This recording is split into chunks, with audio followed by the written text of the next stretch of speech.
আসসালামু আলাইকুম প্রিয় দর্শক, আমি ডক্টর মোহাম্মদ জাহাঙ্গীর কবির বলছি।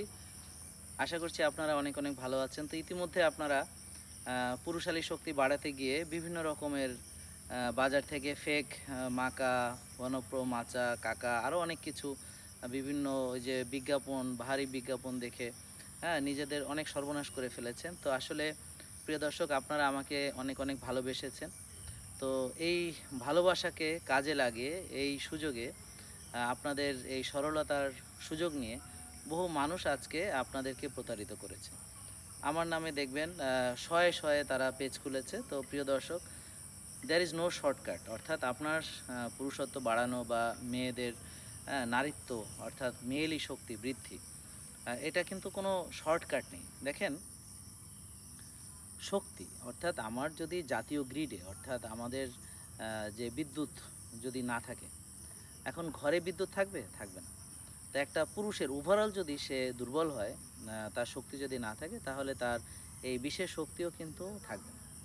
একইভাবে একটা মেয়ে দেখবেন তার মাতৃত্ব হওয়ার যে ক্ষমতা চলে যায়, তার এন্ড্রোজেন বেড়ে যায়, তার ইস্ট্রোজেন কমে যায় এবং তার যে মেয়েলি ক্যারেক্টারিস্টিক্স নষ্ট হয়। কেন নষ্ট হয়? তার শক্তি কমে যায়, তার ইনসুলিন রেজিস্ট্যান্স বেড়ে যায়। ঠিক একইভাবে একটা পুরুষ তার পুরুষত্বের যে শক্তি, তার যে তারুণ্যের শক্তি, তার যে জেনারেল যে তার যে একটা মানুষ হিসেবে তার যে শক্তি থাকা দরকার, ফিজিক্যাল, তার মেন্টাল, তার সাইকোলজিক্যাল, একটা বিপদে শক্ত হয়ে অবস্থান নেওয়া, স্ট্রেস ম্যানেজ করতে পারা, নতুন নতুন রিস্ক না উদ্যম বা উদ্যোগ নেওয়ার যে ক্ষমতা, এবং তার পার্সোনালিটি, সব কিছু কিন্তু আসলে একটা হরমোনের উপর নির্ভর করে। তো পুরুষদের যে হরমোনটা টেস্টোস্টেরন, এটা বেশি থাকে, মেয়েদের ইস্ট্রোজেন মেয়েলি হরমোন। এখন কোনো পুরুষের যদি মেয়েলি হরমোন বেড়ে যায়, তাহলে তার পুরুষত্ব তো যাবেই এবং তার ভিতরে মেয়েলি ক্যারেক্টারিস্টিক্সগুলো চলে আসবে। আবার একটা মেয়ের যদি আপনার পুরুষালী হরমোনগুলো বেড়ে যায়, তখন তার মেয়েলি ক্যারেক্টারিস্টিক চলে যাবে। তো মেয়েদের ক্ষেত্রে যেটা ঘটে সেটা হচ্ছে বুকে লোম গজানো, মাসিক বন্ধ হয়ে যাওয়া, বা অনিয়মিত হয়ে যাওয়া, বাচ্চা না হওয়া, ওভারিতে অনেক সময় সিস্ট পাওয়া যায় যেটাকে বলে পলিসিস্টিক ওভারি। এবং প্রিয় দর্শক, দেখবেন যে তাদের মানসিক অশান্তি থাকে, তাদের রাত্রে ঘুম হতে চায় না, রাত জাগে, কারো বুকে লোম গজায়, কারো দাড়ি হয়, কারো মোষ হয়, কারো মাথায় টাক পড়ে, মুখে ব্রণ হয়, ঘাড় কালো হয়, আঁচিল হয়, বগলের নিচে কালো হয়ে যায়, ইত্যাদি আরও অনেক রকম প্রবলেম হতে পারে। একইভাবে পুরুষদের ক্ষেত্রে যে তার যে পুরুষালী যে শক্তি, এটা কমে যাওয়ার কারণে তার পুরুষত্বে প্রবলেম হয়, অর্থাৎ সে মানে বাবা হতে পারে না। তার সেক্সুয়াল প্রবলেম হয়, অর্থাৎ সে তার স্ত্রীর সঙ্গে সঠিকভাবে যেটা তার স্বামী হিসাবে তার যে দায়িত্ব সেটা সে পালন করতে পারে না। তো এখন অনেকে ভাবেন যে আমি কোনো সাপ্লিমেন্ট খেয়ে বা ওষুধ খেয়ে বা ড্রাগস নিয়ে এটা থেকে ভালো থাকবো, কিন্তু প্রিয় দর্শক, এটা আসলে আসল সমস্যার কোনো সমাধান করে না। অনেক ক্ষেত্রে কিছু কিছু ওষুধ আছে যেগুলো আমাদের অ্যালোপ্যাথিতে আছে, সিলডেনাফিল, টাডালাফিল, বা ভায়াগ্রা, এই জাতীয় ওষুধগুলোতে এগুলো সাময়িক সুবিধা হয়তো দিয়ে থাকে, কিন্তু ইন দ্য লং রান সে যদি এভাবে চলতে থাকে, তাহলে একটা সময় কোনো ওষুধে আর কাজ করে না। তখন সে হতাশ হয়ে পড়ে এবং তখন আর তার কোনো উপায় থাকে না। তো এখন শক্তি কমে যাওয়ার কারণ কী কী? তো প্রথমে আমরা একটা জিনিস বললাম যে তার হরমোনাল ইমব্যালেন্স, তারপর হচ্ছে তার মানসিক অশান্তি, তারপর হচ্ছে তার রাত জাগার স্বভাব, তার ঘুম না হওয়া। অর্থাৎ দেখেন, একটা পুরুষের টেস্টোস্টেরন তৈরি হওয়ার জন্য কী কী প্রয়োজন? হেলদি ফ্যাট খেতে হবে, ভালো গুড কোলেস্ট্রল জাতীয় খাবার খেতে হবে, কুসুমসহ দেশি ডিম, সঙ্গে ঘি, নারকেলের তেল ইত্যাদি। গরুর যে মানে ঘাস খাওয়া গরু, সেই গরুর তাজা মাংস সবজি দিয়ে খাবে, সঙ্গে হয়তো একটু সরিষার তেলে সে ম্যারিনেট করে রেখে গরুর তেলেই গরুটা রান্না করে খাবে। ঠিক একইভাবে সে খাসির মাংস খাবে, সবজি দিয়ে খাবে। তার জন্য ক্ষতিকর খাবার হচ্ছে ধরেন চিনি জাতীয় খাবার, ক্রিস্পি, ক্রাঞ্চি, তারপর হচ্ছে ডুবো তেলে ভাজা, তারপর হচ্ছে processed food, ultra processed food, soybean, rice bran, canola, sunflower, সাদা ভাত, সাদা লবণ, সাদা চিনি ইত্যাদি যে খাবারগুলো সে খাচ্ছে। এখন টেস্টোস্টেরন বাড়ানোর জন্যে তার ভালো ফাইবার যেমন দরকার, তার গাটের হেলথ যেমন ভালো থাকা দরকার, তার যেমন ভালো কোলেস্ট্রল দরকার, তার ভিটামিন ডি লেভেল ভালো থাকা দরকার, তার গায়ে রোদ লাগানো দরকার এবং তার vitamin D should be optimal 90 to 100। তো টেস্টোস্টেরনের জন্য দরকার হচ্ছে ভালো কোলেস্ট্রল এবং ভিটামিন ডি, সেটা খাবার থেকে আসবে। আর হচ্ছে রোদ থেকে আসবে। এখন আমি যদি রোদে না যাই, এখন আপনি হয়তো খাবার খেলেন, রোদ্রেও গেলেন, ব্যায়ামও করলেন, কিন্তু আপনি রাত জাগেন, অর্থাৎ আপনি ঘুমাতে যান দেরি করে। এখন এই টেস্টোস্টেরনটা তৈরি হবে হচ্ছে রাত 10টা থেকে 2টোর ডেল্টা লেভেল ডিপ স্লিপ যখন হবে, অর্থাৎ গভীর ঘুম, স্বপ্নবিহীন গভীর ঘুম তখন তৈরি হবে। এখন যদি আপনি ওই সময় ঘুমাতেই না যান, তাহলে তো এটা তৈরিই হতে পারবে না। তো এখন দেখেন, স্বামী স্ত্রীর সম্পর্কের ভিতরে এই যে ইমোশনাল যে বন্ডিংস, এটা অত্যন্ত গুরুত্বপূর্ণ। কারো যদি ইমোশনাল বন্ডিং যদি ভালো না থাকে, তাহলে এক্ষেত্রে অন্য অনুভূতিগুলো কাজ করতে পারে না। সে ফর এক্সাম্পল, আপনি অফিসে নানান ব্যস্ততার ভিতরে বা ঝামেলার ভিতরে আছেন, এখন হঠাৎ করে আপনি বাসায় এসেছেন, এখন একটা রোমান্টিক অবস্থা, তো আপনার অফিসের কোনো একটা কথা বা ঘটনা, হ্যাঁ, মানে যেটা আপনার পীড়া দিচ্ছে, তো ওই ধরনের কিছু একটা মনে পড়লে দেখা যাবে যে আপনার শরীরের অনুভূতিটা চলে গেল, আপনি ফ্রিজ হয়ে গেলেন।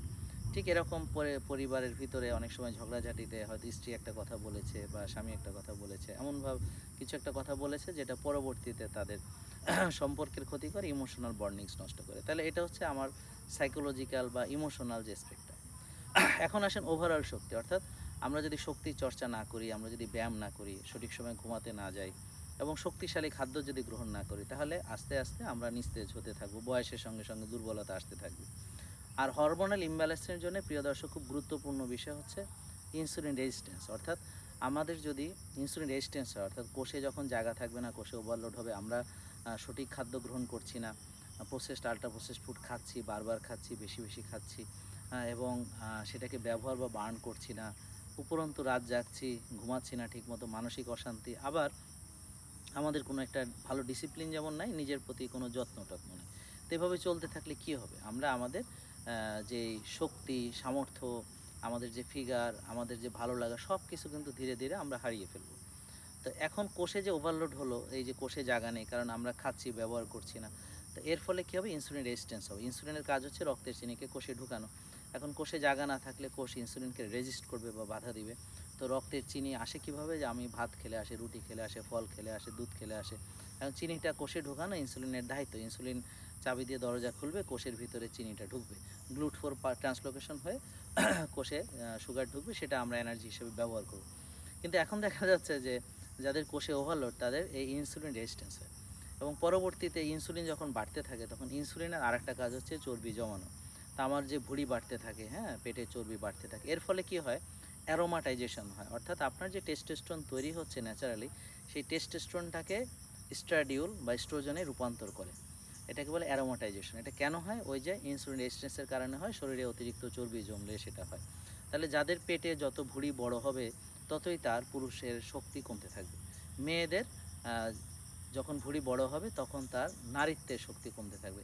তার মেয়েদের ভিতরে টেস্টোস্টেরনটা বাড়তে থাকবে, আর পুরুষদের টেস্টোস্টেরন কমে স্ট্রোজেন হতে থাকবে, অর্থাৎ নারী পুরুষের মতো হতে আস্তে আস্তে হয়ে যাবে, আর পুরুষ নারীদের মতো হয়ে যাবে। এবং যদি স্বামী স্ত্রী উভয়ের ক্ষেত্রে এই ঘটনাগুলো মানে চলমান থাকে, এবং এভাবেই যদি তারা চলতে থাকে অনিয়মের ভিতরে, তাহলে তাদের ভাই বোনের মতো একটা রিলেশন হয়ে যাবে, মানে তারা স্বামী স্ত্রীর যে রিলেশনটা থাকবে না। তো এখন দেখেন, এখানে প্রিয় দর্শক অনেকগুলো বিষয় জড়িত বলেই আমরা আসলে পূর্ণাঙ্গ বিষয়টাকে অ্যাড্রেস না করার কারণে আমরা আসলে আংশিকভাবে অ্যাড্রেস করছি। কেউ ওষুধ খাচ্ছে, হ্যাঁ, কেউ ধরেন কোনো সাপ্লিমেন্ট খাচ্ছে, কেউ হয়তো ভাবতেছে শুধু ব্যায়াম করলেই সব হয়ে যাবে, কেউ ভাবছে শুধু ডায়েট করলে হয়ে যাবে, কেউ ভাবছে শুধু ওজন কমালে হয়ে যাবে। এটা আসলে পূর্ণাঙ্গ কিছুই হবে না। খেয়াল করেন যে আপনি যখন তরুণ বয়সে, আপনি যখন যেরকম সুস্থ ছিলেন, ওই সুস্থতা, ওই যে শক্তি, ওই যে তারুণ্যের শক্তি, ওই যুবক বয়স, ওই শক্তিটা আপনি যতদিন ধরে রাখতে পারবেন, বা ওই শক্তিটা যদি আবার ফিরিয়ে নিয়ে আসতে পারেন এবং সেটাকে যদি ধরে রাখতে পারেন, তাহলেই এটার স্থায়ী একটা সমাধান হবে। এখন আসেন, এই যে পরিস্থিতি থেকে আমরা বেরোবো কীভাবে। আমরা জানলাম যে অতিরিক্ত চর্বি জমে গেলে, হ্যাঁ, সেটা অতিরিক্ত ভুঁড়ি হলে এবং আমাদের ইনসুলিন রেজিস্ট্যান্স হলে আমাদের শরীরে টেস্টোস্টেরনটা স্ট্রাডিওল বা এস্ট্রোজেনে কনভার্ট হয়ে যাচ্ছে, পুরুষরা মেয়েলের মতো হয়ে যাচ্ছে, এবং তাদের অনেকের মেয়েদের মতো ব্রেস্ট বা হয়ে যাচ্ছে, গাইনোকোমেশিয়া হচ্ছে। তাহলে এই হরমোনটা ব্যালেন্স করতে হলে আমাকে ওজন কমাতে হবে, অর্থাৎ ফ্যাট বার্ন করতে হবে। আরেকটা বিষয় হয় যে আমাদের লিভার থেকে যে সেক্স হরমোন বাইন্ডিং গ্লোবুলিন, এই জিনিসটা যে তৈরি হয়, এটা কি করে, এটা ফ্রি টেস্টোস্টেরনকে বাইন্ড করে ফেলে। তা আমাদের যে লিভারের স্বাস্থ্য খেয়াল রাখতে হবে, আমাদের ফ্যাটি লিভার থাকলে সেটা কমাতে হবে, লিভার ক্লিন করতে হবে, কফি এনামা করতে হবে, গাট ক্লিন করতে হবে, কোলন ক্লিন করতে হবে, পেটে বাজে ব্যাকটেরিয়াকে সরিয়ে ভালো ব্যাকটেরিয়ার চাষ করতে হবে। বাজে ব্যাকটেরিয়া আসলে টেনশন থেকে, দুশ্চিন্তা থেকে, হতাশা থেকে, ব্যায়াম না করার ফলে, রাত জাগার ফলে, প্রসেসড আল্ট্রা প্রসেসড ফুড বেশি বেশি বারবার খাওয়ার ফলে, অলসতা বিলাসিতা করার ফলে, নিজের প্রতি যত্ন না নেওয়ার ফলে। তাহলে পেটে ভালো ব্যাকটেরিয়া দিতে হলে আমাকে ন্যাচারাল খাবার খেতে হবে, এবং এক ভাগ খাওয়ার চেষ্টা করতে হবে। এক ভাগ পানি খাবো, আরেক ভাগ ফাঁকা রাখবো। অনেকক্ষণ পরে ক্ষুধা লাগলে খাবো, ক্ষুধা থাকতে থাকতে খাওয়া শেষ করব। রোজা রাখবো, আর্লি ঘুমাবো, ভোরে উঠবো, ব্যায়াম করব, রোদ্রে যাব, ঘাসে হাঁটবো, এবং প্রিবায়োটিক যে ফাইবারগুলো আছে, গ্রিন জুস, হ্যাঁ, বিটকা ভাত, চাল কুমড়ার জুস, বিভিন্ন ফাইবার জাতীয় খাবারগুলো খাবো, এবং সঙ্গে সিমবায়োটিক্স খাবো, হ্যাঁ, প্রোবায়োটিক্স, এবং ফার্মেন্টেড ফুডস খাবো, যেমন কিমচি, সাওয়ারক্রাউটস, টক দই, হ্যাঁ, এবং বিভিন্ন আচার ঘরে তৈরি করা যেগুলো, হ্যাঁ, চিনি ছাড়া। তো প্রিয় দর্শক, তো এইভাবে আমরা আস্তে আস্তে আমার গাটটাকে ক্লিন করতে হবে। পেটের যে ব্যায়ামগুলো আছে করতে হবে, শ্বাসের 6টা ব্যায়াম করতে হবে, কেগাল এক্সারসাইজ করতে হবে, সুপারম্যান হোল্ড করতে হবে, মাসেল স্ট্রেংথ ট্রেনিংগুলো করতে হবে, যে আমার সব শরীরের সম্পূর্ণ সব কিছু মাসেল আমার যেন টাইট থাকে এবং আমার যেন মাসেলগুলো পাম্প করে। তো যতদিন আপনি মাসেলকে পাম্প করাতে পারবেন, ততদিন আপনি পুরুষ থাকবেন, শক্তিশালী থাকবেন, যৌবন ধরে রাখতে পারবেন। বয়স কত সেটা কিন্তু কোনো ম্যাটার করে না। এখন এই মাসেল তৈরি করার জন্য আপনাকে প্রায় 1.5 to 2 gram per KG body weight protein খেতে হবে। সেটা আসবে ডিম থেকে, মাছ থেকে, মাংস থেকে, এবং আপনাকে এর সঙ্গে ভালো ফাইবার খেতে হবে, গুড ফ্যাট খেতে হবে, এমসিটি, ঘি, কোকোনাট অয়েল, হ্যাঁ, ওই যেগুলো একটু আগে বললাম, যে ঘাস খাওয়া গরু, ঘাস খাওয়া খাসি, এগুলোর মাংস, হ্যাঁ, এবং মাছ, সামুদ্রিক মাছ, তৈলাক্ত মাছ, এগুলো খাবো। তাহলে আমরা খাওয়াটা এরকম হওয়ার পরে আমরা প্রতিদিন বা সপ্তাহে 5 দিন বা 4 দিন আমরা জিম এক্সারসাইজ করব। শক্তির যে ব্যায়ামটা আমাকে করতে হবে। মনে রাখবেন, পেশি শক্তি মানে পুরুষত্ব। যার পেশি নাই, পেশি দুর্বল, তার পুরুষত্ব দুর্বল। এটা একেবারে ইউনিভার্সাল। আর যাদের পেশি আছে, কিন্তু যদি সে প্র্যাকটিসের অভাবে পেশি চলে যায়, তাও তার পুরুষত্বটা ক্ষতিগ্রস্ত হবে। এখন ঘুমাতে হবে মোট 8 ঘন্টা, এবং আর্লি ঘুমাতে যাবে, এবং ভোরে উঠতে হবে, এবং ভিটামিন ডিটাও আমার ঠিক রাখতে হবে, যেটা বললাম। সঙ্গে ইমোশনাল ব্যালেন্সের জন্য আমার মানসিক প্রশান্তির চর্চা করতে হবে, আল্লাহর উপরে তাওয়াক্কুল করা, পজিটিভ চিন্তা করা, হ্যাঁ, আমাদের রোজা ঠিকমতো রাখা, 5 ওয়াক্ত নামাজ মসজিদে দিয়ে গিয়ে নামাজ যেগুলো জামাতে আদায় করা, এভাবে একটা যেন সুন্দর ডিসিপ্লিন থাকে আপনার খাওয়া, আপনার ঘুম, আপনার ব্যায়াম। এর পাশাপাশি যখন আমি কাকা, মাকা, হুয়ানপ্রো, মাচা, মানে এই যে অর্গানিক যেগুলো, তো বাজারে তো এগুলো নকল দিয়ে ভরে গেছে। কারণ নকল কিসের হয়? যে জিনিসটা জনপ্রিয়, যেটাতে মানুষ উপকার পায়, তো এটা অবশ্যই এটা উপকার পাওয়া সম্ভব যদি আপনি খাঁটিটা নেন। আমাদের আলটিমেট অর্গানিক লাইফে আপনারা এই খাঁটিটা পাবেন। www.ultimateorganiclife.com এই ওয়েবসাইট থেকে অর্ডার করলে আপনারা কিন্তু এখন পাচ্ছেন একটা বিশেষ মূল্য ছাড়, কম্বো অফারে 10% ডিসকাউন্ট। ওয়েবসাইট থেকে নিলে আরও 3% যুক্ত হবে। যে কোনো প্রোডাক্টে আপনি 5% ডিসকাউন্ট পাচ্ছেন, আর যদি ওয়েবসাইট থেকে নেন আরও 3% যুক্ত হবে। তো প্রিয় দর্শক, এই সুযোগটা আপনারা পাচ্ছেন। তো যদি কোনো কনফিউশন থাকে আপনারা ফোন করেন 09678242404 এই নম্বরে। এখন শুধু এগুলো খেলে তো হবে না, সঙ্গে হলুদ খেতে হবে, বুলেট কফি খেতে হবে, হ্যাঁ, তারপর কফি নেওয়ার সঙ্গে সঙ্গে ওই যে বললাম যে গাটের অন্যান্য যে যত্ন, সেগুলোও নিতে হবে। এখন একটা লোক যদি সার্বিকভাবে শক্তিশালী হয়, অর্থাৎ তার খাওয়াটা ভালো, তার ঘুম ভালো, তার মানসিক প্রশান্তি ভালো, সে পজিটিভ মাইন্ডসেট, হ্যাঁ, তার সুন্দর ডিসিপ্লিন আছে, নিজের প্রতি যত্ন আছে, পূর্ণাঙ্গভাবে যখন সে মানবে, তখন দেখবেন যে আস্তে আস্তে আস্তে আস্তে তার শক্তি আসা শুরু হয়েছে। প্রিয় দর্শক, শক্তি চর্চা না করলে শক্তি থাকবে না।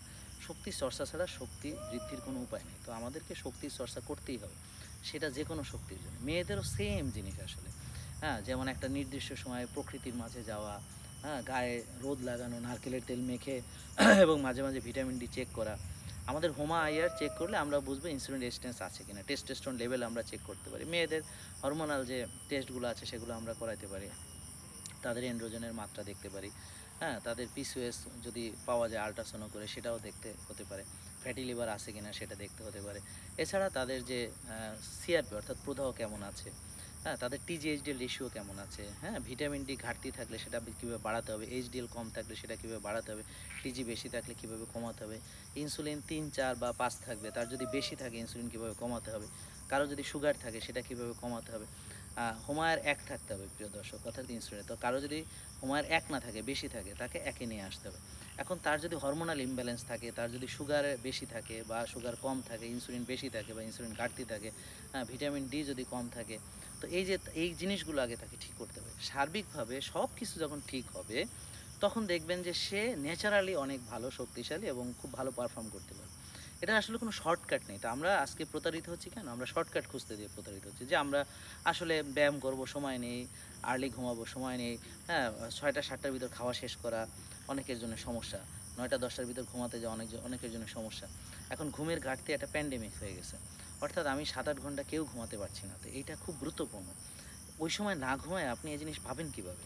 আপনারা রিসার্চগুলো পড়ে দেখেন যে কি বলা হয়েছে যে টেস্টোস্টেরনটা তৈরি হয় কখন? রাতে ঘুমের ভিতরে তৈরি হয় যখন ডেল্টা স্লিপ হয়। Repair, healing, damage, muscle building সবকিছু এই টাইমটার ভিতরে হয়। সেটা হচ্ছে রাত ১০টা থেকে ২টো যখন আমার মেলাটোনিন কনসেনট্রেশন অনেক ভালো থাকে। আমি যদি দিনে রৌদ্রের আলোতে না যাই, সূর্যের আলো না দেখি, হ্যাঁ? তাহলে আমার ভিটামিন ডিটাও যেমন তৈরি হবে না, আবার রাত্রে মেলাটোনিন সিক্রেশনও কম হবে।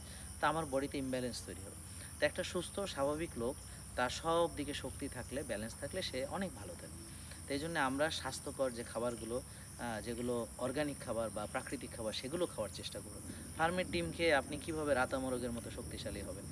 তো এটা তো আমাকে বুঝতে হবে। তো আমরা ন্যাচারাল খাবার যেটা দিয়ে আমাদের শরীর গঠন হবে, সঙ্গে আমাদের পজিটিভ চিন্তা, সঙ্গে আমাদের ব্যায়াম, ঘুম, মানসিক প্রশান্তি সব কিছু যদি আমরা সুন্দর করে ব্যালেন্স করতে পারি তাহলে দেখবেন আপনি সবভাবে শক্তিশালী আছেন। আপনারা তাড়াতাড়ি বাবা-মা হবেন, হ্যাঁ? আপনাদের কনজুগাল লাইফ হবে হানিমুন পিরিয়ডের মতো। আপনারা সবসময় এনজয় করবেন, হ্যাঁ? এবং স্বামী-স্ত্রী একজন আরেকজনের জন্য অপেক্ষা করবেন, হ্যাঁ? এবং আপনাদের সম্পর্ক হবে অনেক রোমান্টিক। এখন অনেকেই আসলে সংসারের চাপে নিজের নিয়ম কানুন না মানার ফলে, নিজের শরীরের স্থূলতা চলে আসার ফলে, হ্যাঁ? এবং শক্তি কমে যাওয়ার ফলে আমরা কেমন জানি ঝগড়াঝাটি হয়ে গেছে। সবার ভিতরে একটা কেমন জানি মনোমালিন্য চলতেছে। কেউ কাউকে মেনে নিতে বা সহ্য করতে পারছি না। তো এই বিষয়গুলো কিছুই থাকবে না। যখন আপনাদের মনের মিল হবে, যখন আপনারা একজন আরেকজনকে আকর্ষণ করবেন এবং আপনারা একজন আরেকজনের প্রতি সহমর্মিতা, সমব্যথী এবং ভালোবাসার একটা যে ডিপ যে রিলেশন, একটা ইমোশনাল বন্ডিংস এগুলো তৈরি হবে। তো এর জন্যে কিন্তু আসলে আপনার ইমোশনাল ব্যালেন্স, আপনার ডিসিপ্লিনটা ঠিক রাখতে হবে। তো প্রিয় দর্শক এই বিষয়ে আমাদের আরও অনেক আলোচনা আছে, আপনারা শুনবেন। আসলে দেয়ার ইজ নো শর্টকাট, হ্যাঁ? আমরা যা বলছি সম্পূর্ণভাবে মিলিতভাবে একত্রিতভাবে করলে এবং একটা ধাপ আছে। যেমন প্রথমে আপনি প্রসেসড ফুড বাদ দেন। প্রথমে আপনি যেহেতু আপনার ওজন বেশি ভাত, রুটি, ফল, দুধ সাময়িক সময়ের জন্য বাদ দেন। তারপর আস্তে ক্ষুধা কমবে। ধীরে ফাস্টিং শুরু করুন। ধীরে ব্যায়াম শুরু করুন। ধীরে আর্লি ঘুমানো শুরু করুন। ধীরে পর্যাপ্ত ঘুমানোর প্র্যাকটিস করুন। ধীরে রোদে যাওয়ার চেষ্টা করুন। একটু ঘাসে হাঁটার খালি পায়ে প্র্যাকটিস করুন, হ্যাঁ? এবং একটু সূর্যোদয় বা সূর্যাস্ত দেখার প্র্যাকটিস করুন। মাঝে একটু নিজেকে সময় দিন। মাঝে প্রকৃতির সান্নিধ্যে আসুন। তো এইভাবে আপনি চেষ্টা করুন, দেখবেন যে ইনশাল্লাহ আপনি সফল হবেন। আর সরাসরি আমাদের কাছে আসতে পারেন যে নূর টাওয়ার, আফতাবনগর, 09678242404 এই নম্বরে। তো আমাদের এখানে বিনামূল্যে ডাক্তারের পরামর্শ পাবেন। ডাক্তার ২ বার করে আপনাকে দেখবে, ১ টাকাও লাগবে না। পুষ্টিবিদ ২ বার করে আপনাকে দেখবে। জিমের ওরা ২ বার করে দেখবে, পরামর্শ দেবে, শিখিয়ে দিবে, ব্যায়ামগুলো শিখিয়ে দিবে, সুপারম্যান হোল্ড, না কেগাল এক্সারসাইজ, শ্বাসের ব্যায়াম এগুলো সব শিখিয়ে দিবে আপনাকে। পুরো জীবন আচরণটাকে সুন্দর করে সাজিয়ে দিবে আপনাকে। আপনাকে একটা পয়সাও লাগবে না। আর যে পরীক্ষাগুলো লাগবে সেখানেও আপনি 20% ডিসকাউন্ট পাবেন, সঙ্গে প্ল্যানার পাবেন। তো সব মিলায় প্রায় দেখা যাবে 35%-এর বেশি ডিসকাউন্ট আপনি পেয়ে যাচ্ছেন। আর ওষুধ মুক্ত হচ্ছেন এবং সুস্থ থাকছেন। আপনার হারানো যৌবন পুরুষত্ব ফিরে পাচ্ছেন এবং এগুলোর জন্য আপনার কোনো অর্থ খরচ করতে হচ্ছে না। আর খাবার সেটা তো আপনিই খাবেন। আপনি ডিম খেলে আপনি খাবেন, তেল খেলে আপনি খাবেন, ঘি খেলে আপনি খাবেন। সেই খাবার তো আপনি কোনো না কোনো খাচ্ছেন। তো আপনি খারাপটা না খেয়ে ভালোটা খাবেন, বেশি না খেয়ে পরিমিত খাবেন, হ্যাঁ? কম দামিটা না খেয়ে বেশি দামিটা খাবেন, কিন্তু অল্প পরিমাণে খাবেন। দিন শেষে সাশ্রয় হবে। ৬ বেলা না খেয়ে ২ বেলা ১ বেলা খাবেন। আপনার শক্তিও ফিরে পাবেন, আপনি ভালোও থাকবেন, সুস্থও থাকবেন, ওষুধ খরচ থেকে বাঁচবেন, ডাক্তারের খরচ থেকে বাঁচবেন। সবচেয়ে বড় কথা হয়রানি, মানসিক অশান্তিগুলো থেকে বাঁচবেন। কারণ শক্তি না থাকলে কারো ভালো লাগে না। তো প্রিয় দর্শক আমাদের জন্য দোয়া করবেন। হ্যাঁ, দেখা হবে হয়তো আমাদের কোনো লাইভ সেমিনারে। আমাদের লাইভ সেমিনারগুলোতে অ্যাটেন্ড করবেন। আমার এই বক্তব্যগুলো আমরা যে ভিডিওতে দিচ্ছি ইউটিউব চ্যানেল সাবস্ক্রাইব করবেন এবং সবাইকে শেয়ার করবেন। আসসালামু আলাইকুম ওয়া রাহমাতুল্লাহি ওয়া বারাকাতুহু।